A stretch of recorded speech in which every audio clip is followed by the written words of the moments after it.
Good morning students. In previous video we have discussed about the different type of crops and different type of agriculture, shifting cultivation as well as the subsistence farming, commercial farming.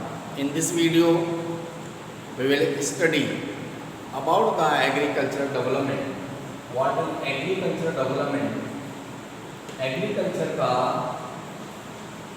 Development यानी कि agriculture development कितना development हुआ agriculture. As you know in world the 50% person are engage in agriculture and in our country 2/3% या 2/3 population of our country is engage in the agriculture. But now mostly developing countries are engaged more people in the agriculture and developed country engage the less population in agriculture. जैसा कि हम देखते हैं कि जो developing countries हैं, developing countries किनको कहते हैं? जो अभी विकास कर रहे हैं, विकासशील देश.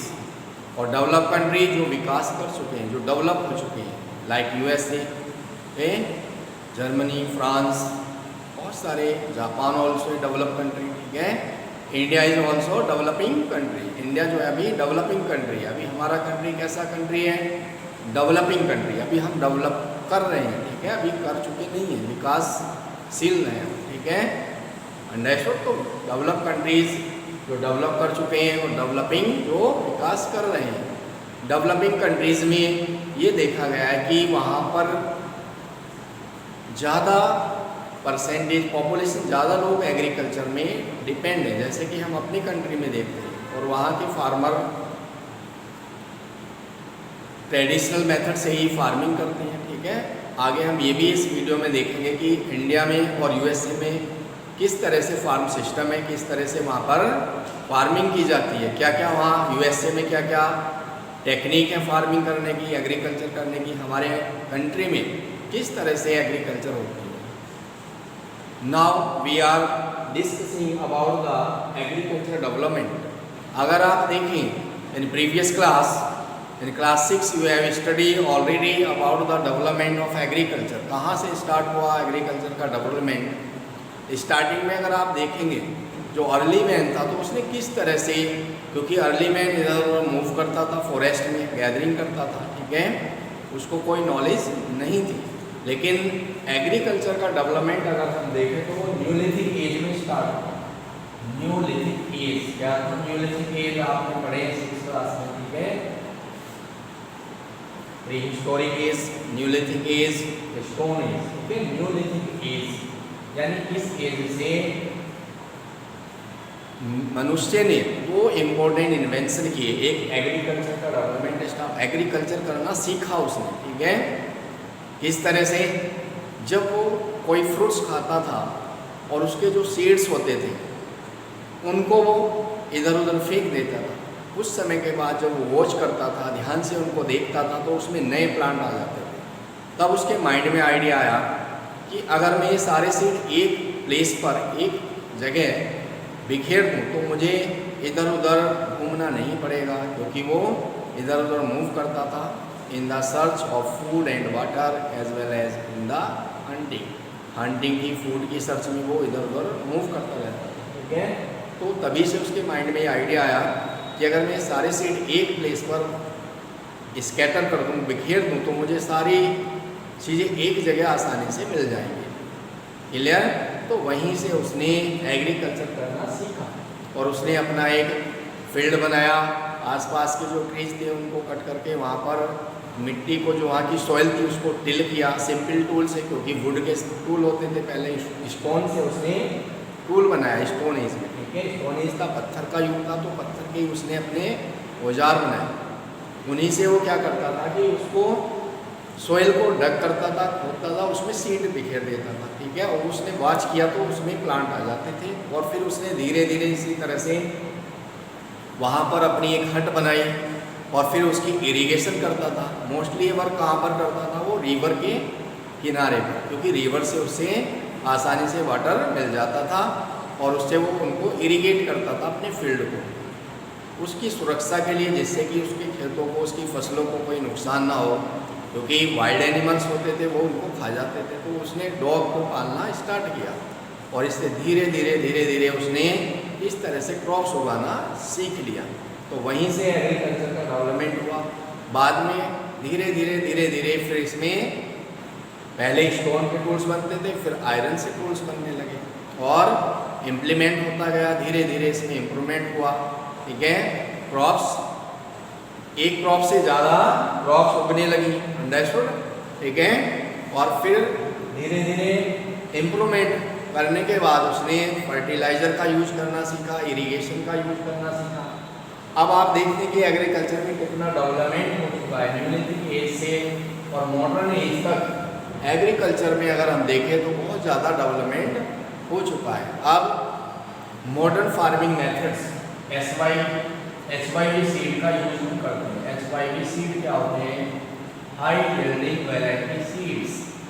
क्या होते हैं? हाई यील्डिंग वैरायटी सीड, जिनसे हमें ज़्यादा प्रोडक्शन मिलता है। ठीक है, जिन सीड से हमें ज़्यादा प्रोडक्शन मिलता है उनको हम HYV सीड्स बोलते हैं, हाई यील्डिंग वैरायटी सीड्स।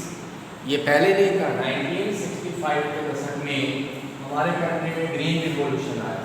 1965 में क्या आया? Green revolution. ठीक है, ग्रीन रिवॉल्यूशन से क्या हुआ कि एग्रीकल्चर में प्रोडक्शन पहले की अपेक्षा कई गुना बढ़ा। पहले इतना प्रोडक्शन नहीं होता था 1965 से हमारे कंट्री में, क्योंकि हमें दूसरी कंट्रियों पर डिपेंड रहना पड़ता था। पहले हमारे कंट्री में बहुत लोग भूख से ही मर जाते थे, इतना ग्रीन नहीं हो पाता था। फूड सिक्योरिटी नहीं थी हमारे कंट्री में, हर व्यक्ति को फूड का राइट्स नहीं था। ठीक है, फूड सिक्योरिटी नहीं थी। गवर्नमेंट ब्रिटिश गवर्नमेंट थी और ब्रिटिश गवर्नमेंट इंडिया के लिए कोई डेवलपमेंट वर्क नहीं करती थी, अंडरस्टूड।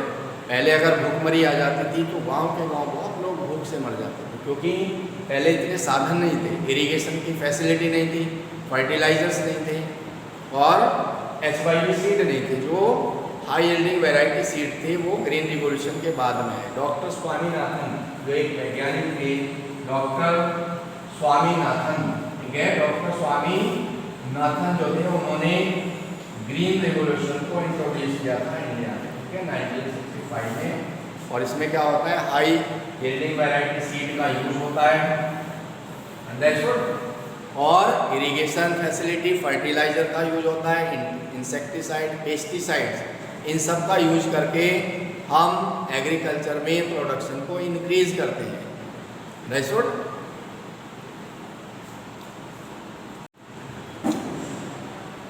HYV सीड का यूज ग्रीन रिवॉल्यूशन में आपने पढ़ा। HYV seed, high yielding variety seed, insecticide. क्या होते हैं इंसेक्टिसाइड? आप देखते हैं इंसेक्टिसाइड में जो बहुत सारे कीटनाशक दवाइयाँ होती हैं उनको इंसेक्टिसाइड कहते हैं। पेस्टिसाइड, क्योंकि आज एग्रीकल्चर में आप देखते हैं without insecticide and pesticide we can not the agriculture, we can not grow the crops. बिना इंसेक्टिसाइड के या पेस्टिसाइड के या फर्टिलाइजर के हम क्रॉप्स नहीं उगा सकते आज, और इसमें ज़्यादा इरिगेशन की नीड होती है। ग्रीन रिवॉल्यूशन सबसे पहले पंजाब हरियाणा में आया। ठीक है, ग्रीन रिवॉल्यूशन जिसको हम हिंदी में हरित क्रांति कहते हैं। ग्रीन रिवॉल्यूशन कहाँ पर आया है? सबसे पहले हमारे कंट्री में पंजाब और हरियाणा में। जब आप नेक्स्ट क्लास में जाएंगे तब आप और ज़्यादा पढ़ेंगे इसके बारे में 9th क्लास में, ग्रीन रिवॉल्यूशन क्या होता है। ठीक है, वीट और राइस में सबसे पहले इस पर प्रैक्टिकल किया गया है। इनको बहुत ज़्यादा उगाया गया है क्योंकि ये मेजर फूड क्रॉप्स है, वीट एंड राइस। कौन सी क्रॉप्स है? Wheat and rice. तो सबसे पहले इन्हीं पर प्रैक्टिकल किया गया, इन्हीं के प्रोडक्शन में इंक्रीज किया गया। और जब से ग्रीन रिवॉल्यूशन आया हमारे कंट्री में, ठीक है, इरिगेशन की फैसिलिटी, फर्टिलाइजर, HYV सीड का यूज होने लगा, तब से हमारे कंट्री में इतना प्रोडक्शन होता है ग्रीन का कि हम अदर कंट्री को एक्सपोर्ट करते हैं अपने कंट्री से। आज हमारे कंट्री में फूड की कोई भी स्कार्सिटी नहीं है, कोई भी कमी नहीं है। अगर आप देखते हैं गवर्नमेंट के जो वेयर हाउस है वहाँ पर इतना हमारा स्टोर होता है, इतना ग्रेन्स है, ठीक है, कोई भी व्यक्ति आज भूख से नहीं मरता हमारे कंट्री में, चाहे वो कितना भी गरीब है। और उस अनाज का यूज गवर्नमेंट जो पुअर पीपल होते हैं उनको डिस्ट्रीब्यूट करते हैं पीडीएस के द्वारा।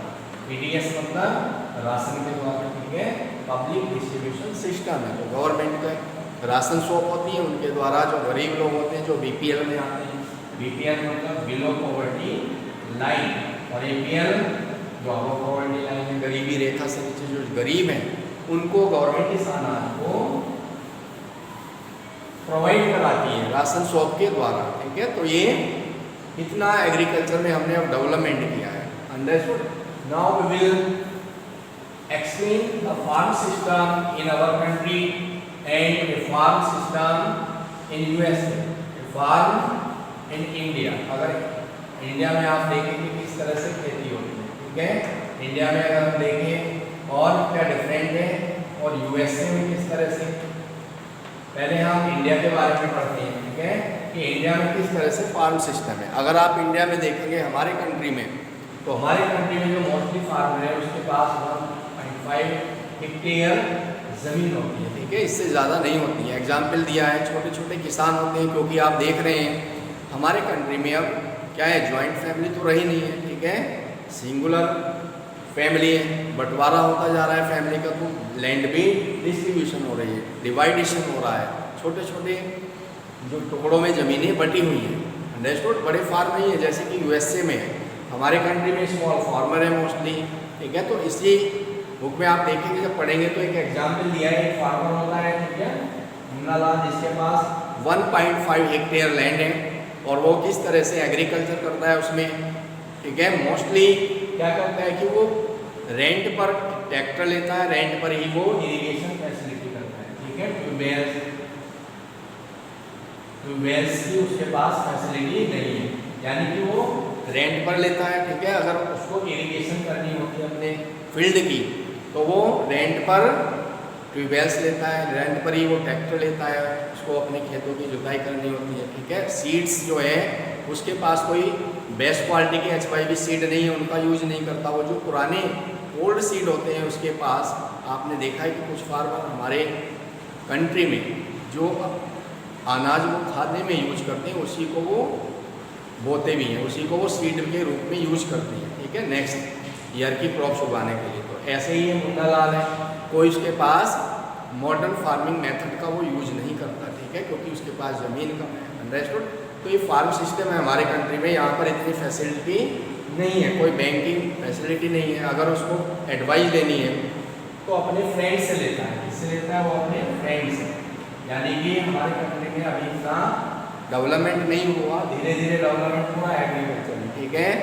वहाँ पर कोऑपरेटिव सोसाइटी का भी वो मेंबर है, लेकिन वहाँ से कुछ भी वो फैसिलिटी नहीं लेता जबकि, ठीक है।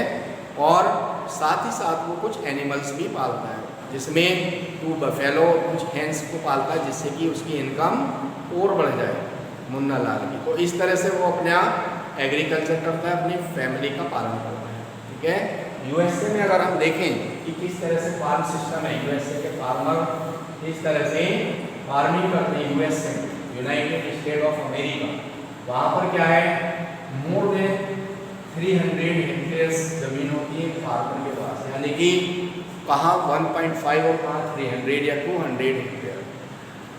तो 300 हेक्टेयर बड़े बड़े फार्म होते हैं वहाँ फार्मर के पास। Every work done by the machine, हर वर्क वहाँ मशीन से होता है, मशीनों से वहाँ खेतों की निराई गुड़ाई होती है, ठीक है, उनकी इंसेक्टिसाइड करना और जो भी दवाइयाँ स्प्रिंकल करनी है क्रॉप्स में, ठीक है, वो सब मशीनों की हेल्प से होता है। वहाँ के फार्मर इतने डेवलप है कि उनके पास अपने प्राइवेट अलग हेलीकॉप्टर होते हैं और वहीं पर वो रिजाइड करते हैं। रिजाइड मतलब वहीं पर अपना फार्म हाउस बनाते हैं जहाँ पर उनका फार्म होता है। उनका फार्म सैटेलाइट से कंप्यूटर के द्वारा कनेक्ट होता है और जिससे कि उनको समय समय पर पता लगता रहता है कि किस समय इंसेक्टिसाइड की या पेस्टिसाइड की नीड है, इरिगेशन की फैसिलिटी है, ठीक है। एक फार्मर के पास वहाँ पर ट्यूबवेल्स अपना निजी होता है, कई ट्यूबवेल्स होते हैं 300 हेक्टेयर के फार्म को इरिगेट करने के लिए उसके पास अपने कई प्राइवेट ट्यूबवेल्स होते हैं और समय पर वो उनकी इरिगेट करता है। सोयल को जांच के लिए सोयल लेबोरेटरी में भेजता है, जबकि हमारे कंट्री में कभी भी फार्मर अपनी सॉइल की जांच नहीं कराते, लेकिन यूएसए में क्या होता है, सॉइल की जांच होती है लैबोरेटरी में, ठीक है, लैब में उसकी जांच होती है कि उसमें किस न्यूट्रिएंट्स की कमी है, जिसकी भी कमी होती है उसी को वो कंप्लीट करते हैं, सप्लीमेंट्स करते हैं, उसी न्यूट्रिएंट्स को उसमें मिलाते हैं, मिक्स करते हैं, जिससे कि सॉइल को फर्टाइल किया जाए और उस क्रॉप्स को आसानी से उगाया जा सके। वहाँ पर मोस्टली मेज उगाया जाता है, ठीक है। दूसरे मेज को स्टोर करने के लिए जब फार्मर के पास इतनी क्वांटिटी में मेज होता है, हजारों क्विंटल से भी ज़्यादा, ठीक है, तो उसको वो स्टोर करता है। उसके लिए उसके पास बहुत ही स्टोरेज की फैसिलिटी है, स्टोरेज करने की फैसिलिटी है, फार्मर के पास स्टोरेज फैसिलिटी है, जबकि हमारे कंट्री में इस तरह की फैसिलिटी नहीं है फार्मर के पास। तो एक तो स्टोरेज फैसिलिटी है, ठीक है, मार्केट से वो कनेक्टेड है, बैंक से सारा वर्क होता है, बैंक से वो कनेक्टेड है, सारा लेन देन बैंक के द्वारा होता है, फसलों का वहाँ इंश्योरेंस होता है यूएसए में, ठीक है।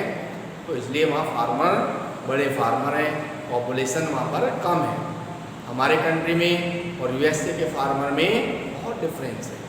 यूएसए में एग्रीकल्चर में बहुत ज़्यादा डेवलपमेंट है, मशीनों की हेल्प से वर्क होता है, हार्वेस्टिंग के टाइम सारी मशीनों का यूज होता है। तो ये आपने देखा कि यूएसए में और हमारे कंट्री में कितना डेवलपमेंट है फार्मिंग में, ठीक है। इसलिए वहाँ के जो फार्मर हैं बहुत ज़्यादा डेवलप हैं, बड़े बड़े फार्म होते हैं उनके, और इसी तरह से बहुत सारी इंडस्ट्रियाँ होती हैं जो फार्म एग्रीकल्चर पर डिपेंड होती हैं, एग्रो बेस्ड इंडस्ट्री जो आपने प्रीवियस वीडियो में देखी, ठीक है। तो ये हमारे कंट्री के और यूएसए के फार्म सिस्टम में डिफरेंस था। Thank you and have a nice day.